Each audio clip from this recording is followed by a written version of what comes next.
Dear students, आज मैं आप लोगों के साथ फर्मी ड्राग डिस्ट्रीब्यूशन लॉ को डिस्कस करूंगा।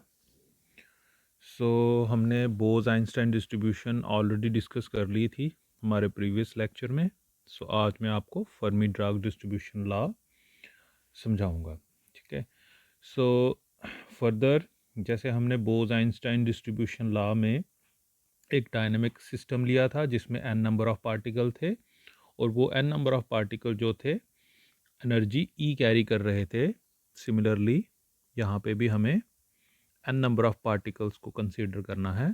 First of all we consider n number of particles and these n number of particle have E energy. इनकी एनर्जी E है, और ये जो एनर्जी E है, these energy is to be divided into the K energy shells. हम इसे ऐसे लिख सकते हैं कि ये जो हमारी एनर्जी E है ये डिस्ट्रीब्यूटेड है E1, E2, E3 so on up to EI so on up to EK shells में ये डिस्ट्रीब्यूटेड है n नंबर ऑफ पार्टिकल्स की। ठीक है।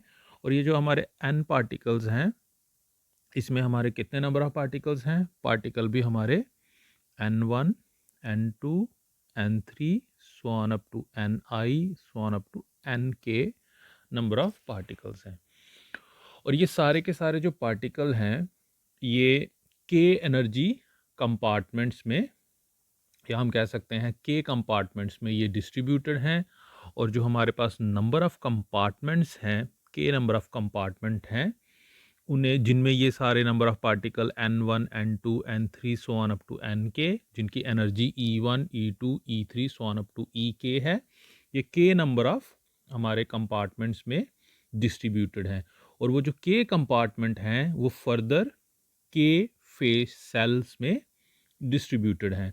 और वो जो कंपार्टमेंट जो फर्दर K सेल्स में डिस्ट्रीब्यूटेड हैं वो कितने हैं हमारे पास? उन्हें हम रिप्रेजेंट करेंगे G1, G2, G3 so on up to GK। ये हमारे पास GK फेज सेल्स हैं जिनमें हमारे n नंबर ऑफ पार्टिकल्स जिनकी energy E1, E2, E3 so on up to EK है, ये सारे के सारे यहाँ पे डिस्ट्रीब्यूट होंगे। जैसे हमने बोज आइंस्टाइन डिस्ट्रीब्यूशन में स्टडी किया था कि हमें क्या फाइंड करना होता है यहाँ पे, most probable macrostate. First of all हमारा एम रहता है मोस्ट प्रोबेबल मैक्रोस्टेट फाइंड करना, हमारा यहाँ पे एम रहता है। और मोस्ट प्रोबेबल मैक्रोस्टेट हमारी जो रहती है उसे हम W से रिप्रेजेंट करते हैं यहाँ पे। ठीक है। लेकिन इस मोस्ट प्रोबेबल मैक्रोस्टेट W को फाइंड करने के लिए हम फर्मी ड्राग डिस्ट्रीब्यूशन में कुछ assumptions लेंगे। What are these assumptions that we used in this Fermi-Drag distribution law?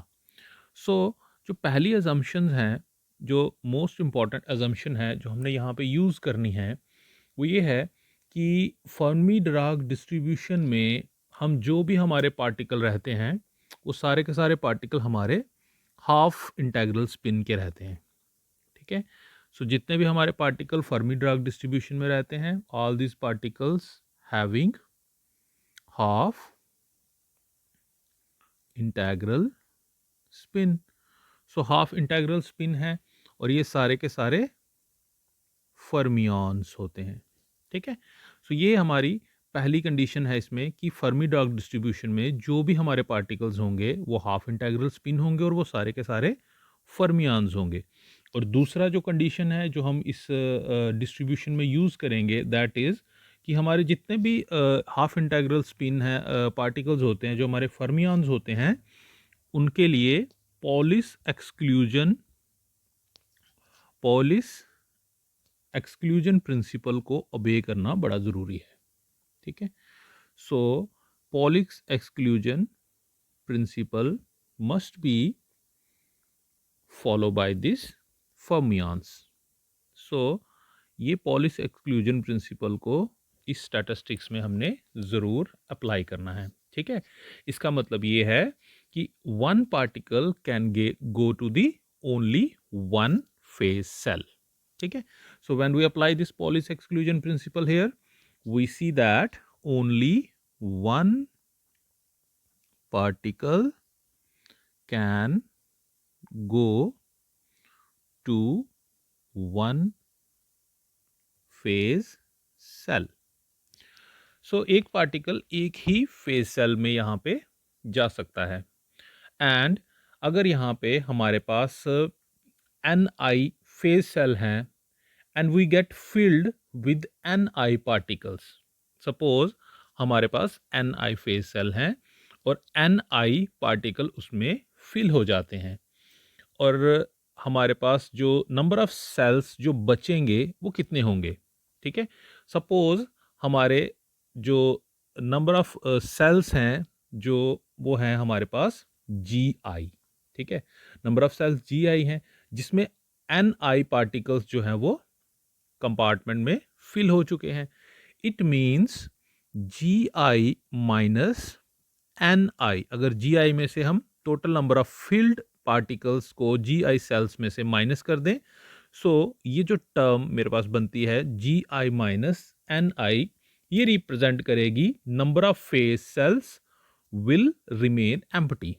सो हमारे पास कितने एम्प्टी स्पेस सेल बच जाएंगे जब Ni ऑक्यूपाई करेंगे total number of phase cells में से? Gi minus Ni. So this represents the remaining empty cells. So these are the remaining empty cells. So अब हमने यहाँ पे एक चीज़ और देखी कि हमारे पास कुछ सेल बच रहे हैं और कुछ सेल ऑक्यूपाई हो रहे हैं. ठीक है. अब जो सेल बच रहे हैं वो है Gi माइनस Ni. ठीक है. और जो हमारे सेल ऑक्यूपाई हो रहे हैं वो हमारे हैं Gi. ठीक है. Gi सेल्स में हमारे पास total Ni number of particles जो है हमारे वो ऑक्यूपाई हो रहे हैं. ठीक है. सो अब हम यहाँ पे एक सिंपल सा टेक्निक यूज करेंगे जिसे हम कहते हैं परमुटेशन एंड कम्बिनेशन. ठीक है. अब यहाँ पे हमारे पास कितने वेज हैं, जितने डिफरेंट वेज हैं जिनकी हेल्प से हम Ni नंबर ऑफ पार्टिकल्स को Gi सेल्स में डिस्ट्रीब्यूट और अकोमोडेट हम कर सकते हैं, वो रिप्रेजेंट करेगी हमारी distribution of the particle W in the I compartments or I cells, which represents by the number of ways represented by the combination of Ni particles in Gi cells. ठीक है. सो ये हमारा किसके बराबर आएगा? Gi factorial, that is the total number of cells जो हमारे पास हैं उनका फैक्टोरियल, जिसमें टोटल नंबर ऑफ पार्टिकल कितने जाएंगे? Ni पार्टिकल जो हमारे उसमें जाएंगे, और जो हमारे पास एम्प्टी रिमेनिंग जो हमारे सेल बच जाएंगे जिनमें हमारे पार्टिकल के जाने की प्रोबेबिलिटी रह जाती है, उसे भी हम डिनोमिनेटर में यहाँ पे नोट कर लेंगे. That is Gi minus Ni का factorial. So this equation, let us suppose our equation number 1, and this equation number 1 represents the total number of ways of the distribution of the particle in Gi cell. So equation number 1 represents the total number of ways to represent the Ni particles in Gi cells.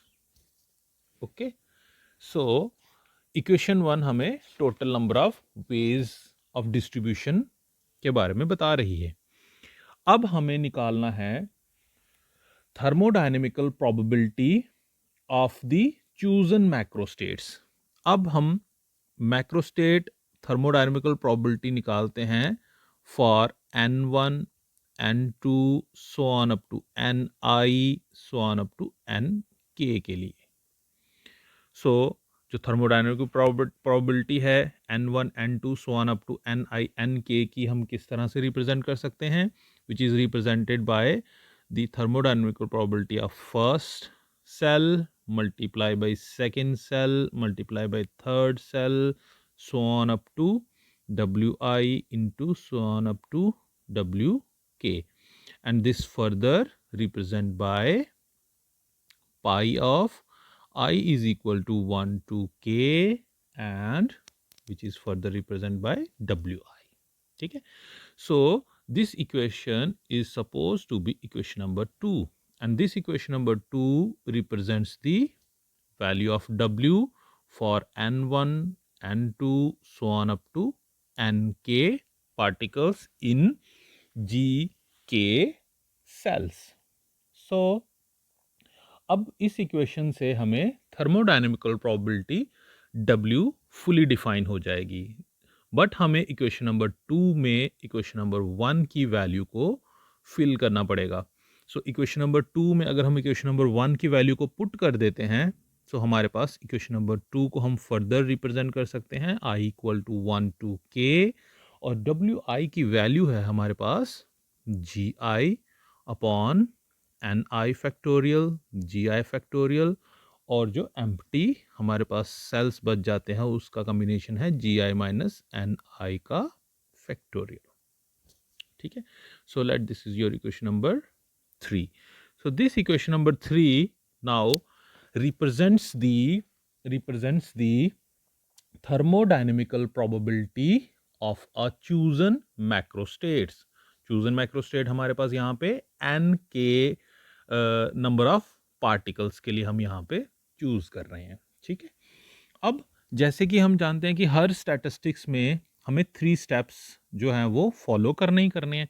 So first step जो हमारा था उसमें हमें सबसे पहले thermodynamical probability को देखना है कि थर्मोडायनेमिकल प्रोबेबिलिटी W क्या आती है. फिर उस थर्मोडायनेमिकल प्रोबेबिलिटी को हमें लॉग के साथ सिंप्लीफाई करना होता है. लॉग ऑफ W हमें इसका सिंप्लीफाई करना होता है. सो लॉग ऑफ W जब हम इक्वेशन नंबर 3 का सिंप्लीफाई करेंगे, सो हम इसे इस तरह से लिख सकते हैं. इक्वेशन नंबर 3 को further we can write this equation as log of pi I equal to 1 to k, that is gi factorial upon ni factorial gi minus ni का factorial. Okay, when we apply log here, so student ये जो पाई term है ये हमारे इस equation को further expand कर देगी मल्टीप्लिकेशन में. ठीक है, लेकिन जैसे ही हम इस मल्टीप्लिकेशन टर्म्स पे लॉग अप्लाई करेंगे तो लॉग मल्टीप्लिकेशन को क्या करेगा, सम में कन्वर्ट कर देगा. सो फाइनली हमारा जो रिजल्ट होगा वो समीशन में बनेगा. और जब हम इसे सिंप्लीफाई करेंगे लॉग ऑफ W को, इक्वेशन नंबर सपोज ये हमारी इक्वेशन नंबर 4 थी, जो हमारी इक्वेशन नंबर 4 है, जब हम इस पे लॉग अप्लाई करके और स्टर्लिंग फॉर्मूला अप्लाई करके इसे सिंप्लीफाई करेंगे तो नेट शेल में जो मेरे पास लास्ट इक्वेशन बनेगी, लास्ट रिजल्ट बनेगा लॉग ऑफ W का, वो मेरे पास आएगा summation of I equal to 1 to k gi log of gi minus ni log of ni minus gi minus ni into log of gi minus ni. Okay, so this is the value of log W when we simplify the equation number 4. अब बेटा हमारे पास last step जो था जिसमें log of W हमने निकाल लिया है, log ऑफ W निकालने के बाद हमें इसे डिफरेंशिएट भी करना है. ठीक है, और log ऑफ W को हम डिफरेंशिएट करेंगे और पुट करेंगे इक्वल टू 0 के बराबर. ठीक है, ताकि हमारे पास मैक्सिमम वैल्यू मिल सके थर्मोडायनेमिकल प्रोबेबिलिटी की. तो जब हम ये कंडीशन अप्लाई करेंगे log of W पे, that is we take its differential form and take its differential is equal to 0, we get the maximum value of thermodynamic probability, और इस maximum value of thermodynamic probability को हम क्या बोलते हैं? Most probable macrostate. सो यही हमारा यहाँ पे आज का जो था मेन मोटो कि हमें मोस्ट प्रोबेबल मैक्रोस्टेट फाइंड करनी है। So maximum value of the thermodynamic probability calculate करने के लिए लॉग ऑफ डब्ल्यू को डिफरेंशिएट करिए और उसे 0 के बराबर पुट कर दीजिए। सो बेटा जब हम इसे डी डिफरेंशिएट करेंगे लॉग ऑफ डब्ल्यू को और 0 के बराबर पुट करेंगे, सो जो हमारी सिंप्लीफिकेशन है लॉग ऑफ डब्ल्यू की, after differentiation we get this equation like this way: summation of I equal to k log of gi minus ni upon ni with into dni which is equal to 0. So let this is your equation number 5. सो बेटा log of W को differentiate किया, 0 के बराबर put किया और finally हमें equation number 5 मिली simplify करने के बाद। इसके साथ हमें एक चीज और सेकंड स्टेप में जो हमें चाहिए थी, फर्स्ट स्टेप में तो हमें थर्मोडायनेमिकल प्रोबेबिलिटी कैलकुलेट करनी थी, वो हमने इक्वेशन नंबर 5 में अब कैलकुलेट कर ली इक्वल टू 0 करके, ठीक है। अब नेक्स्ट स्टेप में हमें चाहिए total number of particles. So total number of particles यहाँ पे किसके बराबर है? Summation of i equal to 1 to n ni which is equal to constant. So total number of particle is equal to constant है। अगर मैं इसका भी डिफरेंशिएशन ले लूं तो ये इक्वेशन मेरी बन जाएगी summation of i equal to 1 to n dni is equal to 0। और सिमिलरली मुझे टोटल एनर्जी जो सिस्टम में डिस्ट्रीब्यूट हो रही है उसे अगर मैं कैलकुलेट करूं तो वो मेरे पास आ जाएगी dE which is equal to summation of I equal to 1 to k, I equal to 1 to k, sorry यहाँ पे भी k था, यहाँ पे भी k था, I equal to 1 to k EI DI DNI which is equal to 0. So let this is your equation number 6 and this is your equation number 7. So जो किसी भी स्टैटिस्टिक्स को सॉल्व करने के लिए 3 इंपॉर्टेंट स्टेप्स थे वो हमने फॉलो करते हुए तीनों इक्वेशन कैलकुलेट कर ली। एक तो हमने मोस्ट प्रोबेबल डिस्ट्रीब्यूशन निकाल लिया यहाँ पे, ठीक है। सो मोस्ट प्रोबेबल डिस्ट्रीब्यूशन हमें मिल गई। दूसरा हमें टोटल नंबर ऑफ पार्टिकल्स भी मिल गए और तीसरा टोटल नंबर ऑफ पार्टिकल की जो एनर्जी डिस्ट्रीब्यूट हुई है टोटल नंबर ऑफ पार्टिकल की सिस्टम में वो भी हमने यहाँ से कैलकुलेट कर ली। देन हमारे पास जो फाइनल स्टेप होता था उसमें हम क्या करते थे, लैग्रैन्जियन मल्टीप्लायर अल्फा को हम टोटल नंबर ऑफ पार्टिकल से मल्टीप्लाई करते थे और लैग्रैन्जियन मल्टीप्लायर बीटा को हम टोटल एनर्जी के साथ जो डिस्ट्रीब्यूट होती है उसके साथ मल्टीप्लाई करते थे और फिर इन तीनों इक्वेशन को हम ऐड कर लेते थे। दैट्स इक्वेशन नंबर 5, 6 और 7.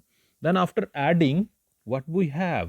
We have equation like this: summation of I equal to 1 to k log of gi minus ni upon ni dni minus summation of I equal to 1 to k alpha plus beta ei into dni is equal to 0.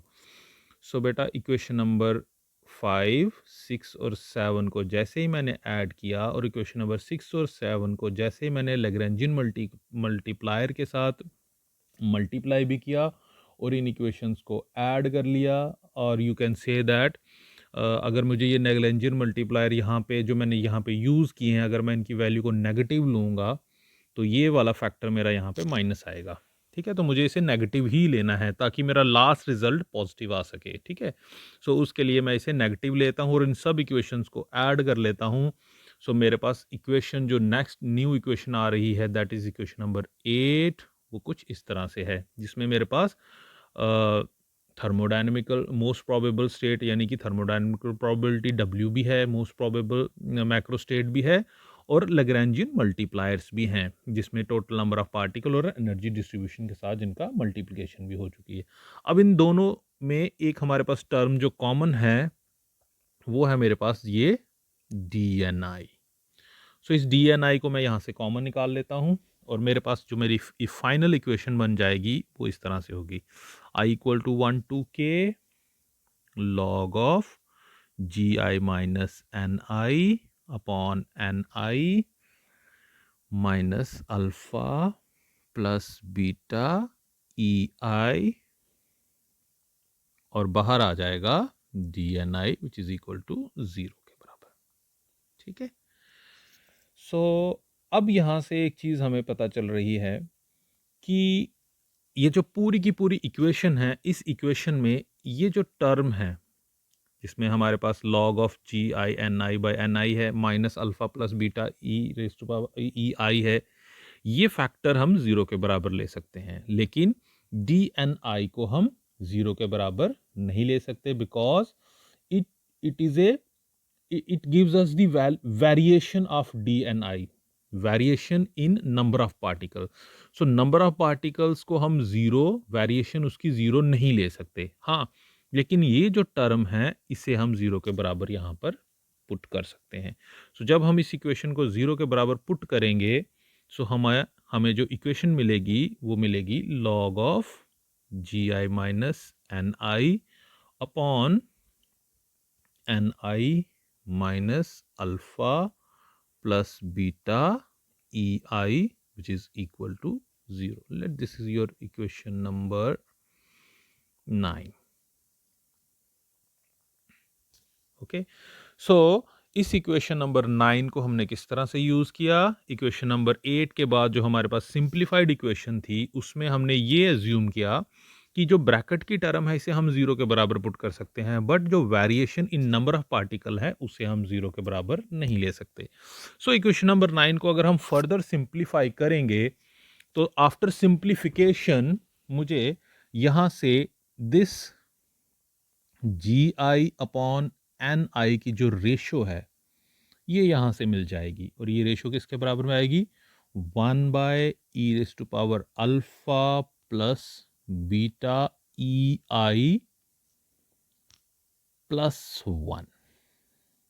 ठीक है, और अगर मैं चाहूँ तो यहाँ से sorry यहाँ पे मैंने कुछ गड़बड़ कर दी है, ये जो रेशो है इस रेशो की जगह हमें मिलेगी the value of NI upon GI, NI upon GI की वैल्यू मिलेगी। जब हम इसे लॉग की टर्म को सिंप्लीफाई करेंगे तो हमें NI बाई GI की वैल्यू मिलेगी, और ये जो minus term alpha plus beta EI है इसे हम इक्वल टू के उस साइड लेके सिंप्लीफाई करेंगे तो ये एक्सपोनेंशियल में कन्वर्ट हो जाएगा जब हम टेकिंग एक्सपोनेंशियल बोथ साइड लेंगे। ठीक है, सो यहाँ से हमें NI that is the total number of particle जो डिस्ट्रीब्यूट हुए हैं हमारे K शेल्स में, उनकी वैल्यू आ जाएगी हमारे पास that is GI upon e raise to power alpha plus beta EI plus 1। So ये हमारी इक्वेशन हमें मिल जाती है इक्वेशन नंबर 10। अब ये जो इक्वेशन नंबर 10 है, ये इक्वेशन नंबर 10 हमें बता रही है कि किस तरह से हमारा जो n नंबर ऑफ पार्टिकल्स हैं वो डिस्ट्रीब्यूट होंगे K शेल्स में यूजिंग द फर्मी-ड्राग डिस्ट्रीब्यूशन, और हम इसे कह सकते हैं इस इक्वेशन की हेल्प से, इक्वेशन नंबर 10 को हम कह सकते हैं this is the Fermi Dirac, this equation shows the Fermi Dirac distribution law, और you can say that this function this function n by GI represents the Fermi-Drag distribution function। ठीक है, सो Fermi-Drag distribution function हमें क्या मिलता है, 1 by e raised to power alpha plus beta EI plus 1। ये हमें अब बता रहा है कि किस तरह से हम फर्मियंस को जिनकी एनर्जी अगर E है और वो nth कंपार्टमेंट में n नंबर ऑफ सेल्स में, k नंबर ऑफ शेल्स में उन्हें डिस्ट्रीब्यूट करना है, तो यूजिंग दिस रिलेशन 10 हम उन्हें इजीली डिस्ट्रीब्यूट कर सकते हैं। ठीक है, ओके। अब हमने मैक्सवेल बोल्ट्जमैन डिस्ट्रीब्यूशन, बोज आइंस्टाइन डिस्ट्रीब्यूशन और फर्मी डार्क डिस्ट्रीब्यूशन तीनों को हमने कर लिया है। अब हम लास्ट में यहाँ पे एक छोटा सा कंपैरिजन कर लेते हैं तीनों डिस्ट्रीब्यूशन फंक्शन का। ठीक है, सो फर्स्ट ऑफ ऑल मेरे पास है एन आई बाई जी आई। ये जो डिस्ट्रीब्यूशन फंक्शन था मेरे पास, ये है F M B, that is the distribution function for Maxwell Boltzmann. ठीक है, for the particle having energy E I. ये मेरा जो डिस्ट्रीब्यूशन फंक्शन था मैक्सवेल बोल्ट्जमैन के लिए, ये किसके बराबर आ रहा था? 1 by e raise to power alpha plus E I by के टी के बराबर। ये मेरा आ गया a equation. This is the distribution function for Maxwell Boltzmann statistics. Similarly, I have this value of Nigi for the function, distribution function for Fermi-Drake statistics for energy state EI, which is equal to 1 by e raised to power alpha plus EI by KT plus 1. So this is the Fermi-Drake distribution. So आप comparison करके देखिए, Fermi-Drake distribution में denominator का जो exponential terms है उसके साथ +1 add हो रहा है। ठीक है, और अगर मैं यही सेम टेक्निक अप्लाई करते हुए जो हमने फॉर्मूला कैलकुलेट किया था, that is distribution formula for Bose Einstein distribution for energy E I के लिए, तो वो हमारा बन गया था e raise to power alpha plus E I by के टी -1। सो ये था हमारा बोज-आइंस्टाइन डिस्ट्रीब्यूशन के लिए हमारा most probable distribution function. So यहाँ से आप कंपेयर करके इसे देख सकते हैं कि मोस्ट प्रोबेबल डिस्ट्रीब्यूशन जो हमारा डिस्ट्रीब्यूशन फंक्शन है मैक्सवेल बोल्ट्जमैन के लिए 1 by e raised to power alpha plus E I by के टी बनता है। फर्मी-डिराक के लिए सेम एक्सपोनेंशियल टर्म रहती है, लेकिन उसमें लास्ट में +1 ऐड होता है। और बोज-आइंस्टाइन में सेम डिस्ट्रीब्यूशन रहती है, डिनोमिनेटर में एक्सपोनेंशियल की टर्म सेम रहती है और एक -1 फैक्टर इसमें ऐड रहता है। ठीक है, अब तीनों स्टैटिस्टिक्स में एक और मेजर डिफरेंस हमें मिल जाता है in term of their distribution formula. और उससे पहले मैंने आपको इसमें बताया हुआ है कि जो हमारा मैक्सवेल बोल्ट्जमैन डिस्ट्रीब्यूशन है ये क्लासिकल स्टैटिस्टिक्स के लिए अप्लाई होती है, जो हमारी फर्मी-ड्राक डिस्ट्रीब्यूशन है और बोज-आइंस्टाइन डिस्ट्रीब्यूशन है ये क्वांटम पार्टिकल्स के लिए डिस्क्राइब की, क्वांटम पार्टिकल्स पे ये उनकी स्टैटिस्टिक्स को अंडरस्टैंड करने के लिए अप्लाई होती है। अब दोनों में मेजर डिफरेंस ये है कि फर्मी-ड्राक डिस्ट्रीब्यूशन फर्मियॉन्स पे अप्लाई होती है और बोज-आइंस्टाइन डिस्ट्रीब्यूशन बोसॉन पे अप्लाई होती है। और फर्मी-ड्राक डिस्ट्रीब्यूशन फर्मियॉन्स का मतलब हो गया the particle having half integral spin, और बोज-आइंस्टाइन डिस्ट्रीब्यूशन का मतलब हो गया द पार्टिकल हैविंग इंटेग्रल और इंटीजर स्पिन। ठीक है, अब इनमें कुछ एग्जाम्पल भी मैंने आपको तब बताई थी कि फर्मियॉन्स कौन से होते हैं, बोसॉन्स कौन से होते हैं।